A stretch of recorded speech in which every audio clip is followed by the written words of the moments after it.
And today, our numbers have grown from what was 150 people earlier this morning to well over 200 that have signed up to participate as viewers of this session. I guess there's some pressure on our candidates because they've got a lot of folks learning from what they had to say. So our goal today is just to get a glimpse into what an athletic director search is really like. As I mentioned, please turn off your mics and make sure your video is off. I'll encourage you to take notes so that you can stay engaged, and you should have received, and if you haven't received this, we'll send it to you afterwards, a document that will help you organize your thoughts and enable you to provide some feedback on the candidate interviews, both for us as a selection committee, but also for the candidate themselves so that they can continue to grow from this experience. We hope that we'll have all of our 3 interviews completed by the end of the week, and by May the 8th, we will announce the new athletic director at Social Distance University. So with that,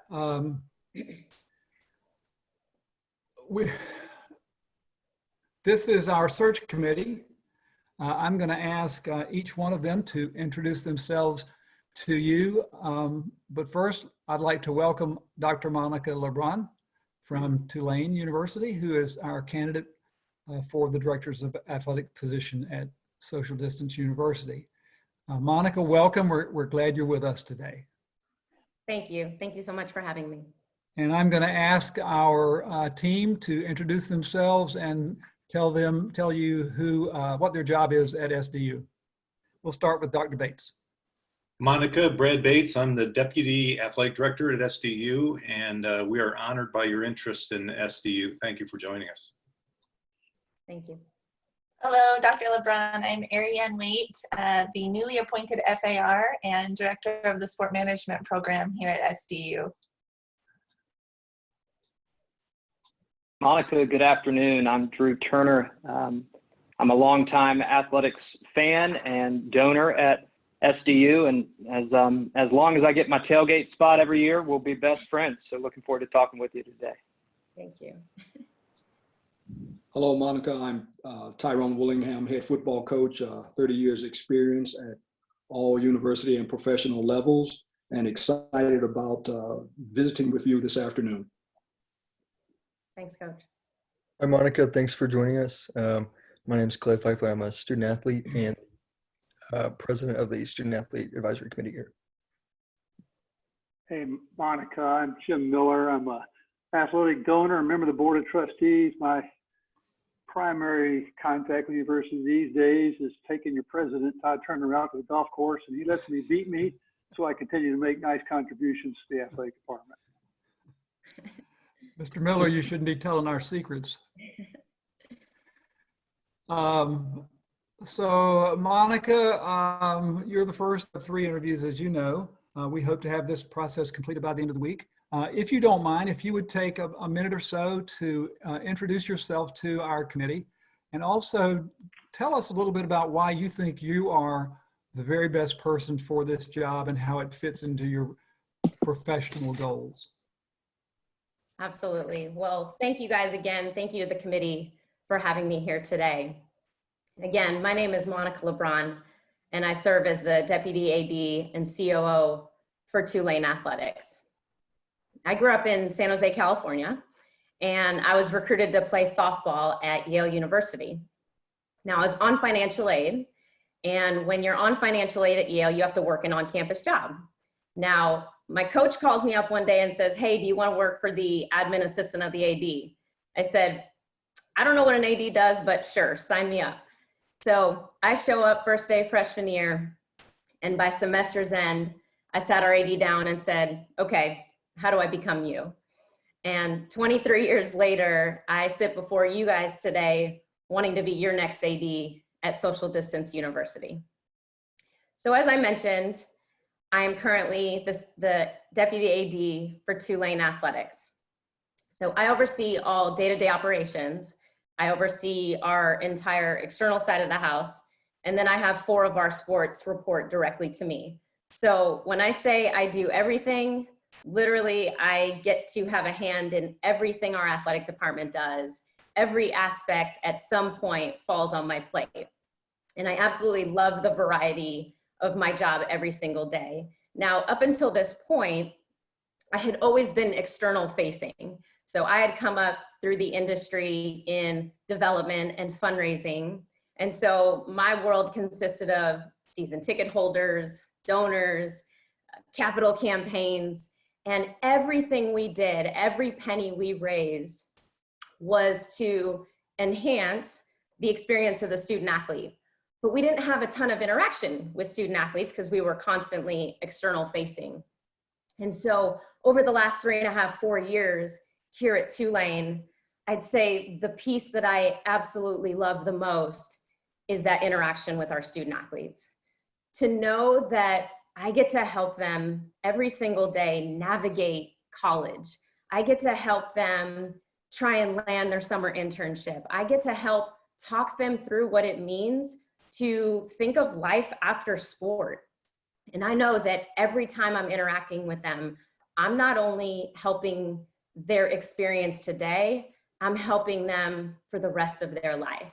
And so I love that piece, and I love what I do on a daily basis. And I think when you're this happy, you can be extremely selective in your next move. So as I mentioned, for the last 23 years, I've been working towards wanting to be an athletic director. But to me, it's not about just getting into the chair. It's always been about finding the right chair and that right fit. And so when I think of the opportunity at Social Distance University, I can't help but think this is the one. Because when I look at Social Distance University and the potential that I know exists there in the conference I know you guys compete in, I can't help but compare it to the last 3.5, 4 years we've been here at Tulane. You know, we all left great jobs to come to Tulane because we saw the potential in Tulane athletics. We knew that if we could come in and change the culture, we could put Tulane back where it once was. We could work to be successful again. And so I want to take the blueprint that we've used for the last 3.5, 4 years to find success, and I want to bring that to the AD chair at SDU. And I also want to bring the collection of best practices I've had throughout my career. So I'll start with being a student athlete. You know, I tell our student athletes every single day, I know what it means to compete at an academically rigorous institution and to have that balance of academics and Division I college athletics. I know it's hard, but I'm also standing here in front of you today as proof that you can do this, and we can do this together, and I'm going to help you through that. So I want to take those experiences I had and bring them to the AD chair at Social Distance University. And then I want to take the best practices I've collected from Florida and Cal and Ole Miss and Georgia. You know, I know what it took. I watched firsthand what it took to win national championships and break fundraising records. I want to bring those best practices to the AD chair at Social Distance University. And lastly, and arguably most importantly, I want to take the last 3.5, 4 years at Tulane, and I want to take these experiences and bring them to Social Distance U, because you guys know as well as I do that we want to compete for those same national championships, and we want to graduate our kids just the same. We just have less resources and less hands on deck to do it. So we've had to get extremely creative in order to achieve the success we've had here at Tulane.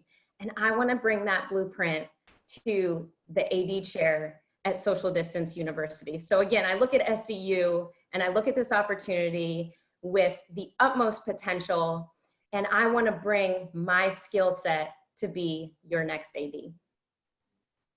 Thank you, Monica. Very nice. I will turn to Dr. Brad Bates, who's going to ask questions, and then we'll just move around through our group. Each one will be asking you a question. So Dr. Bates?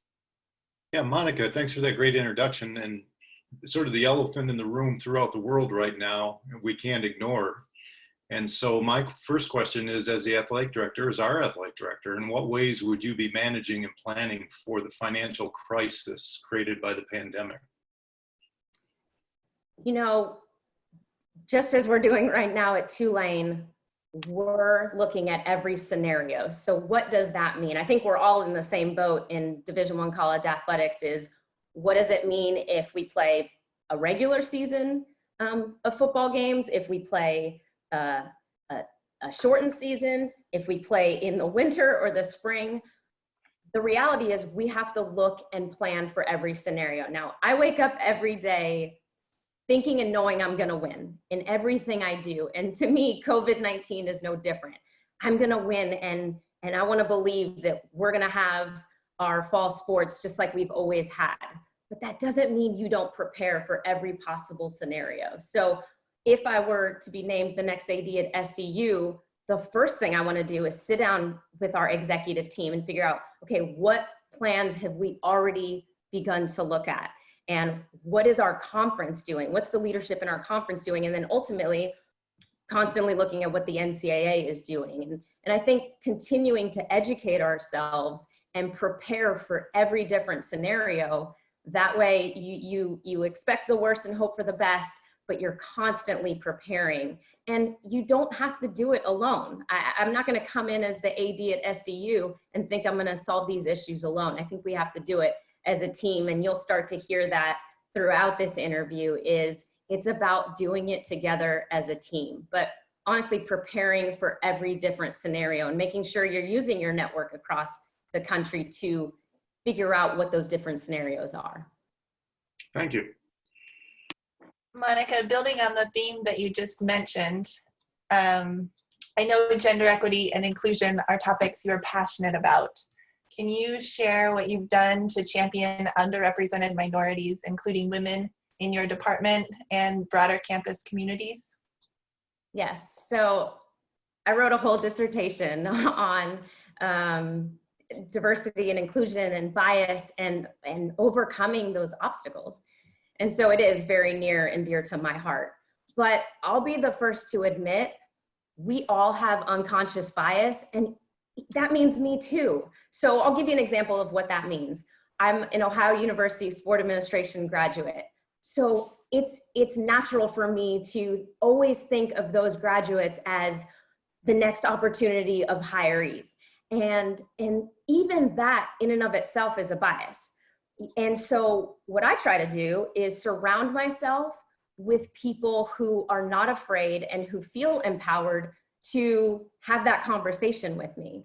And so I'm constantly wanting to look, not when we post a job or when we have a candidate pool or when we're making a hire, but let's talk about diversity and inclusion on a random Tuesday or in a random staff meeting. If you're constantly educating the people around you and you're reminding them that it can be comfortable to talk about diversity and inclusion, which it is uncomfortable for some people to talk about, when you create a comfortable environment where you can have those discussions, then you don't have to bring it up when you're posting a job or when you have a candidate pool or when you're making the hire.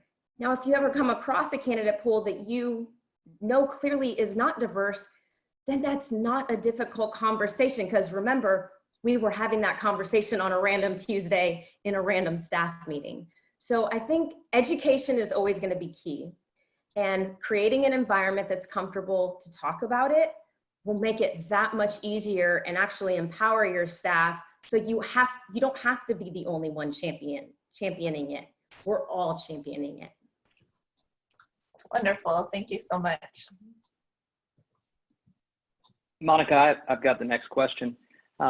When you're in the community in New Orleans and you're out and you're talking to alumni or donors, what's your message to get them excited about Tulane athletics? I always want to know their story first. You know, I want to know, what is your connection to Tulane? And what I've noticed at a place like Tulane and in a place like New Orleans, this place gets into your heart.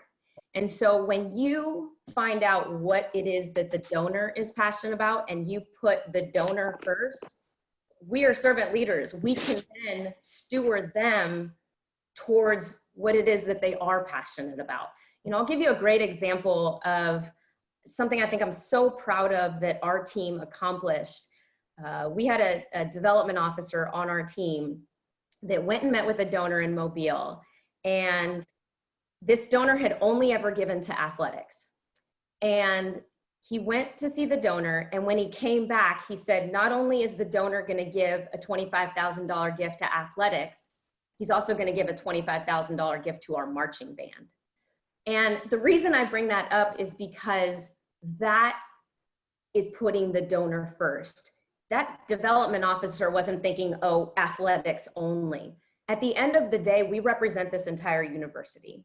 And so we need to find what it is that the donor is passionate about so that we can steward him in that direction. And to me, that talks to not only that development officer, but our collaboration across campus as a whole. And at the end of the day, it is about the donors. So learning and finding out what they're passionate about and actually listening to them so that you can point them in the right direction, I think is absolutely key. And certainly when I talk to young people in the industry, young fundraisers, I say, you got to listen more than you talk. So pay attention to what they're saying to you, because they will tell you what direction they want to go in. Monica, just to follow up on Thank that a question, if I could, when you're out visiting in public, have you had many opportunities to speak to groups or interact with the news media? And if so, give us an example of the types of things that you've done in that regard. Yeah, I think this happened probably pretty early in my career. I find that the more you're out, the more you're going to connect with people, and the more you're going to be able to talk about your university and your athletic department. So, I think back to my time at Georgia, and we'd always get together as an executive team. And if our AD, Greg McGarity, was invited to an event, let's say we had a table at the Boys and Girls Club Gala, he'd always invite the executive team first to fill the table. And there is not one time in my time at Georgia that I said no, because you never know who you're going to be sitting next to. You never know if the person next to you maybe doesn't have season tickets or is a season ticket holder, but has a gripe or a situation that they need help with. So when you're constantly putting yourself out there in the community, I think that's how you connect with your constituents, but then also how you attract more people. So that has come so naturally for me throughout my entire career. And it's the only way I know how to move into a new town. So again, if I'm lucky enough to be selected as the next AD at Social Distance University, you are going to see me at just about every event. You're going to see me at every sporting event. You're going to see me within the local community at the events that the community is putting on, because that's how I'm going to connect with people. And when you connect with people, that's when you find out what we're doing well, but what we need work on also. Monica Tyrone Willingham, in your introduction, I caught the word vision. You didn't mention it directly, but what would, could you describe your vision, your role in managing your department, and especially football? Coach, I appreciate the question. I think regardless of what your 30, 60, 90-day plan is, I think you need to come in and stand for something. And for me, I always go back to three main things. One, the student athlete experience. Two, our athletic department family. And three, which I just talked about, the constituents around you. So again, the student athlete experience, everything we should do in some form or fashion should point back to enhancing that student athlete experience. I think number two, and I look back to every time I've been a part of a successful team, whether that was a successful development team, a successful external unit, or a successful athletic department, you saw family, you saw teammate, you saw people having each other's back. I don't know any other way. And that is the culture that I want to create if I come to SDU. And the third piece is our constituencies. So that starts with the folks across campus. We have to have strong relationships with the folks across campus. We are going to work in collaboration with the folks across campus. Then we look at the season ticket holders, the donors, the alums, and the folks who live in our town. And we have to let them know and make them feel that they are invited into the family. And then, and only then, can we start to create our plan and our vision for how we're gonna accomplish our goals. So I think when you focus and you lay that foundation, then it's a lot easier to do as I just described, which is attend every event, meet as many people as possible, try and figure out where it is we're falling short and what we need to work on in order to be a stronger athletic department. So I think it starts with that foundation and those three pillars for me. Okay, thank you. Hi, Monica. I have the next question. To go to another current topic, how will you approach managing the changes to name, image, and likeness regulations to benefit student athletes and our university? So to me, it's so interesting. If you look at our history of college athletics, there's always going to be the next hot topic. So once upon a time, it was the tax codes are changing. And once upon a time, it was, you know, cost of attendance. And we're talking about one-time transfers. And usually there's always someone that thinks the sky is falling and this is going to ruin college athletics. And again, that's not how I wake up every day wanting to attack the day. So you have to look at it as an opportunity. And I think regardless of what the topic, the hot topic is in that moment, and right now it is name, image, and likeness, it starts with education. I have to educate myself. We have to educate our staff. We have to educate our student athletes. And then once the legislation passes, we have to make sure the right processes are in place in order to protect myself, the athletic department, and our student athletes. And we have to look at it as a positive so we can find ways that it will help and benefit our athletic department. So again, regardless of what the hot topic is, I think education and process are key. And then moving forward, I think looking at it as an opportunity to be successful is how I want our culture to exist and how I want our athletic department to proceed. Great, thank Hey, you, Monica. Monica, this is Jim. You know, the academic community seems to always focus on this philosophical stuff, you know, academics. You know, I live in the real business world. I would like to hear, not philosophy, but a specific example. It could be a positive or negative, but a specific example that revealed your leadership style. I'll give you one that's happened just within COVID-19 and working from home.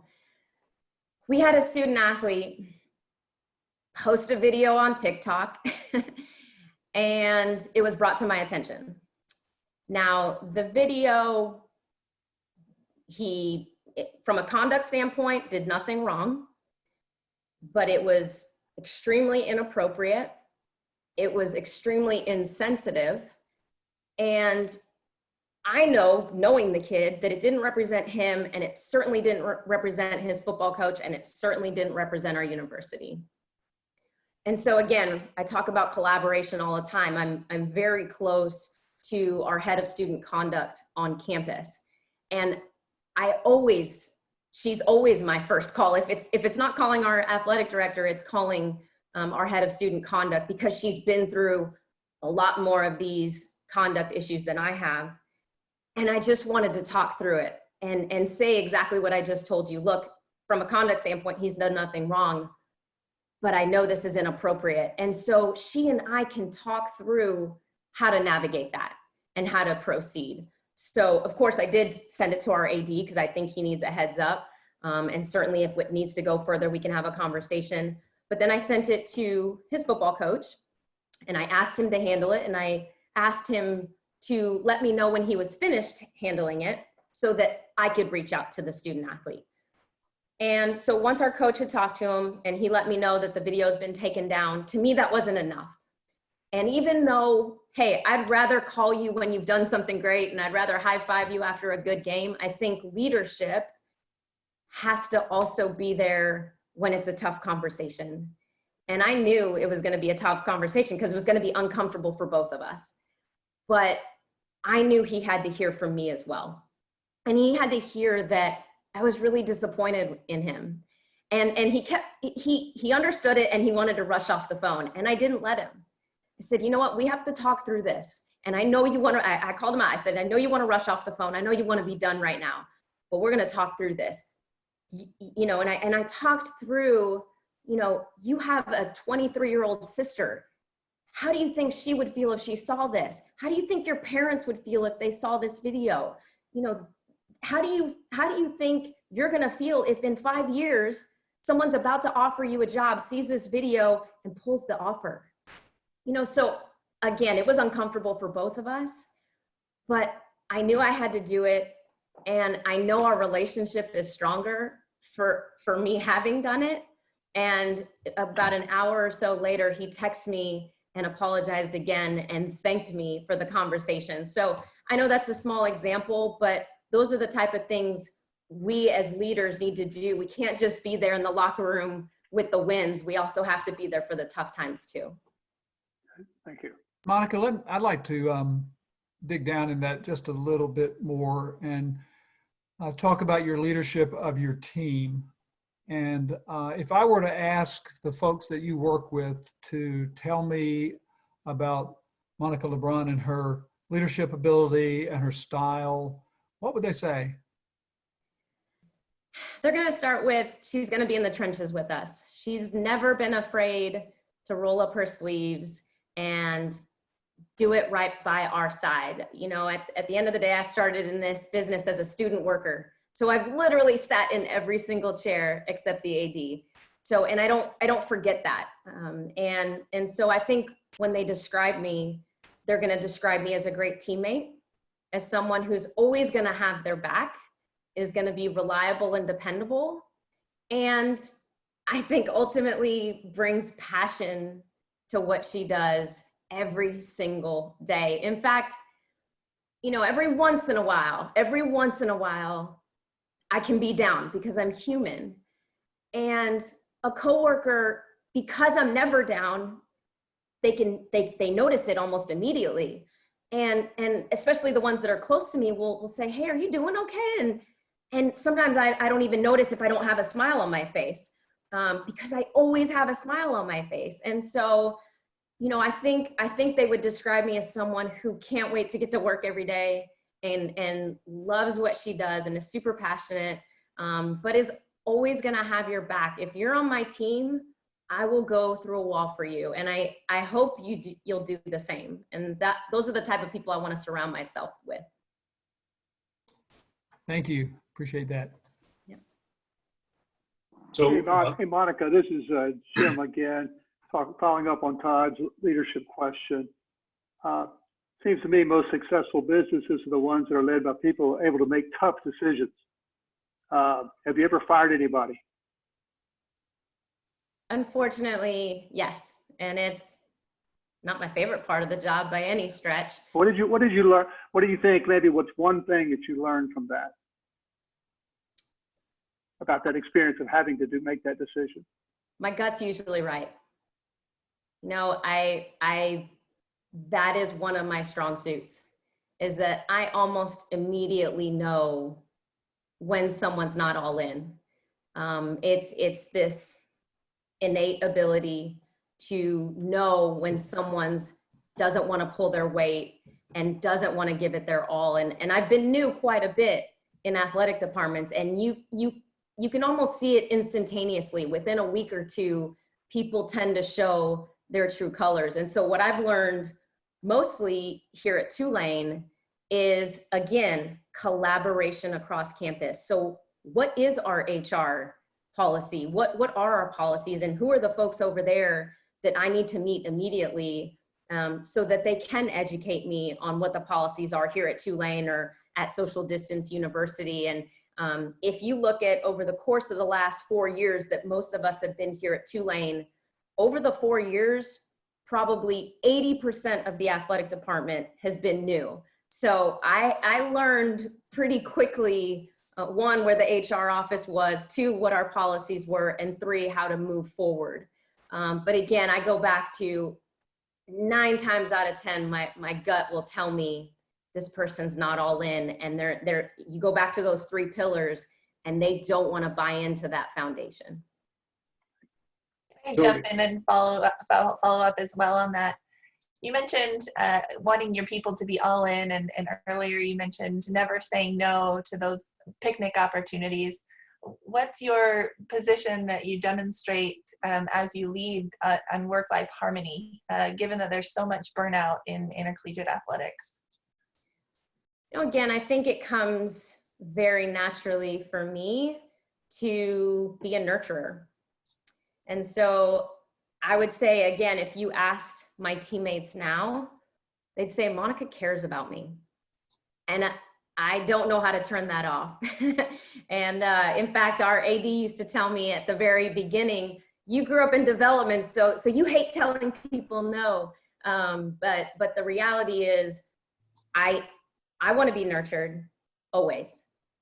And again, when I'm nurtured and when I'm cared for, I will go through a wall for you. And so if I know that's what I want, again, I don't go about my day thinking, okay, today I have to nurture someone. It's just instinctive, and it's the only way I know how to lead, and it's the only way I know how to be a teammate. So it comes naturally for me to want to know about your family, and it comes naturally for me to, you know, I don't have kids, so I'm going to go to your kid's little league game and bring him a goodie bag for after the game. That's what I've always done in every athletic department I've worked in, because we spend so much time at work, and I want people to feel loved and cared for and nurtured, given they're giving so much of their time and effort and energy to helping us accomplish our goals. So I want to help you accomplish your personal goals as well. Thanks. Monica, Tyrone Willingham, going back to the example you provided for Jim and the leadership that was tacked on by Todd, okay, how in a non-pandemic era or time would you have worked with the football coach? So I oversee football here at Tulane, and so we're lockstep, and I'm very, very blessed to work with one of the best football coaches in the entire country. If you're listening, please don't steal him, unless I'm the next AD at SDU, and then we might steal him there. But no, it's Monica, I'm already working. That's right. I forgot. You're the football coach. That's right. No, we work lockstep with one another, and I think our football coach, if you were to ask him what he wants and what I believe you want, is for people to be all in for your program. It does not matter what position you work in or what you do for the athletic department. Be all in for your program. And if you're all in for your program, then I would assume, coach, you're going to be all in with that person. And so I think if you were to call Willie Fritz right now at Tulane and ask him to describe me, he'd say, man, I'm here a lot, but she's always here too. And she's at every event, and she talks to our student athletes, and you know, our 5 signees with the draft just got text messages from her because I don't turn it off. I'm constantly, again, nurturing our student athletes, nurturing our coaching staff. You know, right now there's only one head football coach at Tulane, but those guys want to be head coaches too. So nurturing them through that process and trying to teach them how do you handle professional development. So again, coach, I don't know any other way. It's whether it's football or bowling, I'm constantly nurturing the student athletes, the coaching staff, and the program, because I want them to compete at the highest level and achieve their goals. Thank you. Monica, this is Brad Bates again. You know, I've got your job here. So coming in as the athletic director, how do you've referenced culture, you've referenced connecting with the folks across campus. How do you establish your expectations for us from a manager's standpoint and how do you hold us accountable? And maybe if you could answer that with, in the spirit of Jim's question, give us a story about a successful management situation as well as one that didn't work out so well. You know, the ones, I'll start with the one in particular that didn't work out. Look, I've played sports since I was 5 years old, and I like to win and I want to win. And so accomplishing goals is no different. And there are, if you work in this business long enough, there are going to be times you don't get the hire correct. And that'll eat at me. And I've had some really strong, great conversations with our athletic director, and he's nurtured me through that, that, hey, what did you learn from it? And so, you know, I never turn that off, where, and I'll get deeper into the example. You think you know a person, you go out and you hire them, and once you're standing side by side and working together, you realize that person wasn't who you thought they were. And so how do you navigate that? In the end, we went our separate ways, and then so on a very positive note, the person that we've promoted in that position has blown me away. And so not only do I have a strong relationship with that person, but I also get to nurture that person every day to try and help him achieve his personal and professional goals. So, you know, but I'm never gonna forget what that felt like when I got it wrong. And as a student of any game, I'm constantly looking at how could I do better next time? And what phone calls do I have to make? And what questions do I have to ask myself and the folks around me to ensure it doesn't happen again? And guess what? We're human. We might make another mistake, but you have to learn from every single one that you make. Thankfully now we're in a really, really positive place with new leadership, and we're working very strongly, especially during these times where we're working from home. Thank you. So speaking of these uncertain times, given the current landscape in intercollegiate athletics, what would you say are the 3 most pressing issues that athletic directors face today, and how would you respond to each in your leadership capacity at our university? So once again, 3 most pressing issues. Okay. One that is probably closest to my heart is mental health. I say it's closest to my heart because it scares me every day, and we're all dealing with it.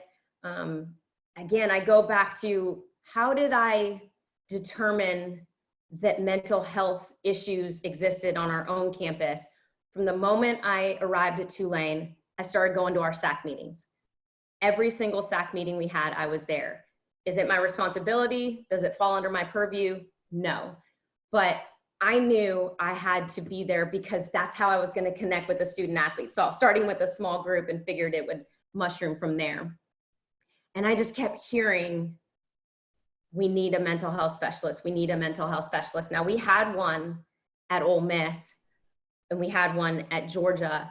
Obviously, the resources are different at Tulane. And so it is tough to just hire a full-time professional and to address an issue. But I kept hearing the student athletes, and I felt so strongly that we needed a professional in-house, just like we have trainers, just like we have strength coaches, just like we have academic tutors and advisors.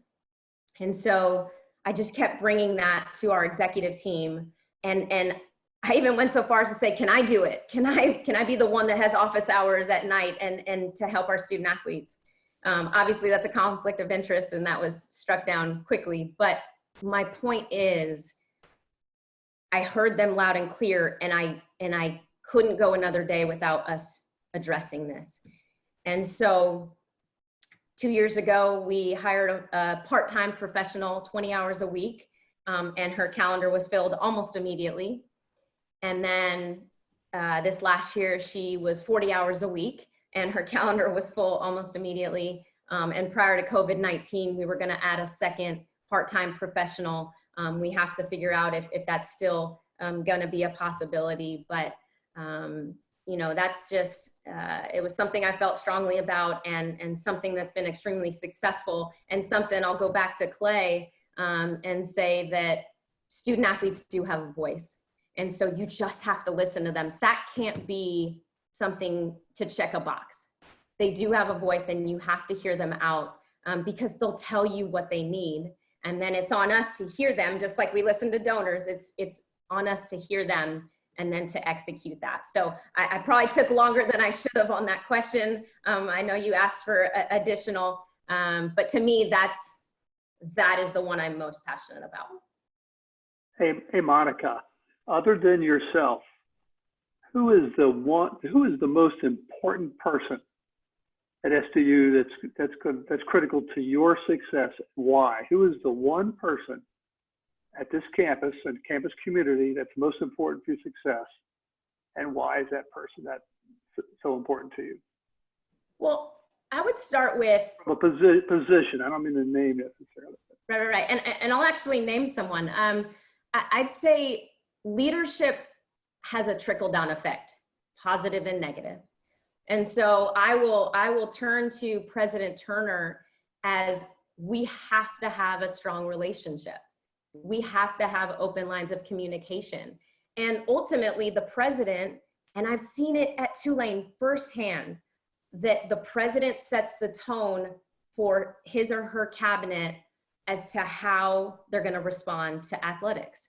They set the tone for everything on that campus. And once the tone is set by the president, the cabinet falls right in. And so we are so blessed here at Tulane that our president has expressed that he's supportive of athletics and he wants to see us be successful as it fits and relates to the university's mission as a whole. And then the rest of the cabinet, again, we work in collaboration with them. So I anticipate that if I come to Social Distance University, that it will be no different, that I'll have a strong relationship with President Turner, and that I'll have a strong relationship with our cabinet. But it doesn't have to be just me as the AD. I want our executive team to know the cabinet and work well with them and work with their counterparts across campus. So, but I do think that it starts with your leader, and then there's a trickle-down effect. We've got about maybe 5 minutes or so. I want to leave some time for you to ask us a question or two if you'd like. But before we do that, I want to ask you to describe a situation or an incident in your past where your reaction best reveals your character.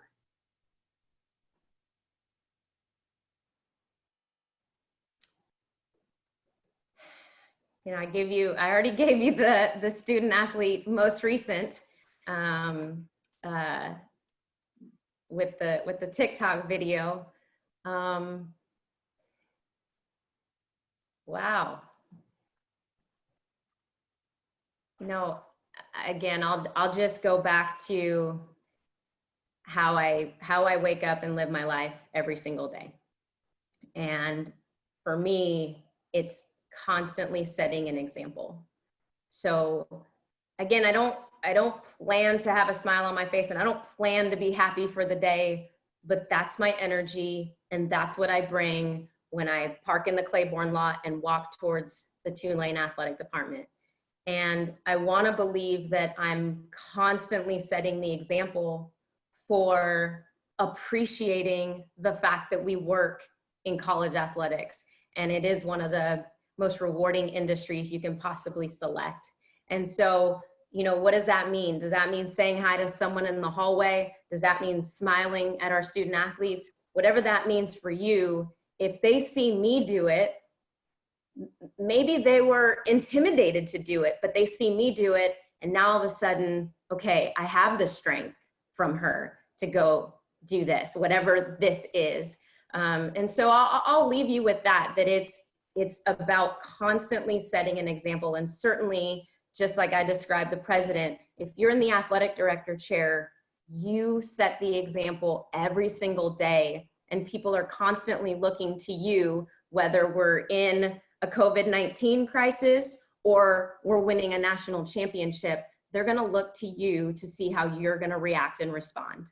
And so I know that I have to set that positive example every single day for our student athletes, for our coaches, for our staff, for our constituents, for everyone affiliated with Social Distance University. Any other comments? Thank you very much for that. Any other comments from our group or questions that you want to squeeze in here? Maybe we get one more before Monica asks us a question. Yeah, I got a quick one. You had talked about earlier, after, I forget the duration of time, but when you were working as a student at Yale in the AD's office, something triggered you to want to be the AD. What was it? I know exactly what it was. I saw him come to work every single day, and I thought, wait, you get paid to make sure I have the best experience possible? Like, that's your job? Every day, that's what you do? And I knew it. I knew that that's what I wanted my job to be. I knew that, well, heck, if that's what he's doing, I know I can make it even better for the folks that follow me. So hands down, that's what triggered me to want to work in college athletics and to ultimately want to be the AD, not because, oh, that's the top, but because once you get to the top, you can affect change most quickly. I want to believe I've been affecting change at every chair I've ever had by setting the right example, by bringing the right energy. But when you're at the AD chair, you can ultimately affect change almost immediately. And so that's what triggered me. That's great. Thank you. Have you got a question for us? You know, I do. Okay, so let's say I'm named your AD, and in a year from now, we get this committee together and we're high-fiving because we've had a great year. And I hope each one of you will take a few minutes just to answer this. What does that mean for each one of you? If we're high-fiving because we've had a great year, what does that look like for each one of you? What is success? I'll speak to that first. As the president of the university, number one, that our students had a great experience. The graduation rates of the student athletes were higher than the rest of the student body. You balance the budget. We didn't talk much about budget, but balancing that budget is really an important thing for us. And then I guess the last thing would be that our teams competed fiercely and did it within the rules and did it with in ways that represented our university in very positive ways. Thank you. Thank you. Anyone else? I'll speak to it as a passionate fan and president of the Quarantine Club, the fundraising organization. You know, our goal from a fan's perspective is to be the preeminent group of 5 program in the country. I'm tired of going into the airport and people saying, SDU, now where is that again? What social distance university? Where are you located?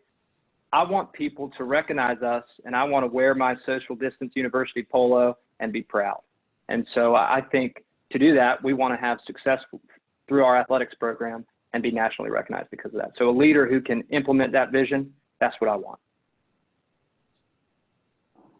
Okay, Monica, Tyrone Willingham, answering your question.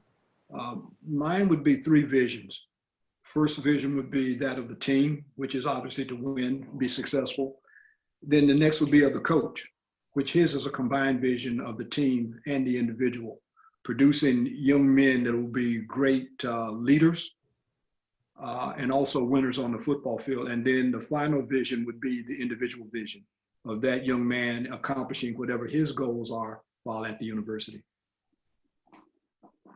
I can also jump in. I would love to see culture shift, one that, you know, comes with your leadership, that every single coach and every single athlete in the department knows that academics come first. As the FAR, I want the faculty to trust athletics, and I want to know that everything is done on the up and up, and that our students are very much students first and are devoted to getting an education. And Monica, I'm gonna piggyback on what Drew and Coach Willingham said. I think the things that would make me happy a year from now and said this has been a success is, one, that Coach Willingham is happy. If he's happy, things are going well and it's gonna be great for this university. Two, he got the men's basketball team turned around, and so they're competing at the top of the conference. We just haven't been successful there. And what our FAR friend said is true. Academics important, but the main thing is we need to have kids that are very well managed, don't embarrass the university, don't embarrass us as donors. And I think if those three things are done, we're well on the way to have a successful tenure. Hi, Monica.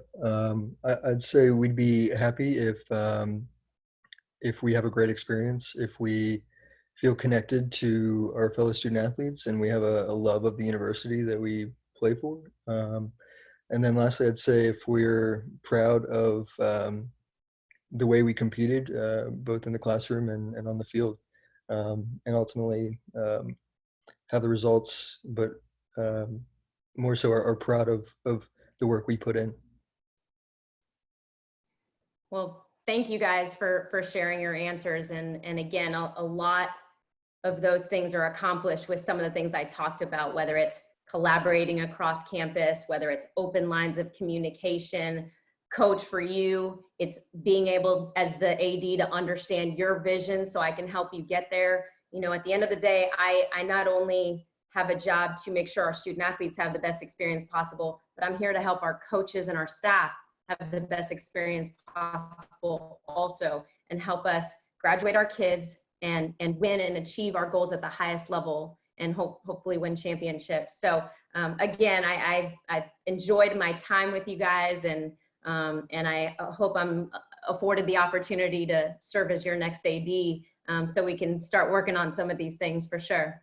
Well, Monica, we're very grateful for the time you've spent with us today. We appreciate all your insights and comments. We've learned quite a bit. The process will move pretty rapidly now. We've got a couple more interviews to do, and then by the end of the week, we hope we will have had enough information about all of our candidates that we can make the right decision. So whether you're at SDU or remain at Tulane, you've got a wonderful career ahead of you, and we have really been pleased with our time with you today. So best of luck. Well, thank you, everyone. Thank you for having me, and it was a pleasure meeting you guys, and I wish you well. Please be safe. Thank you.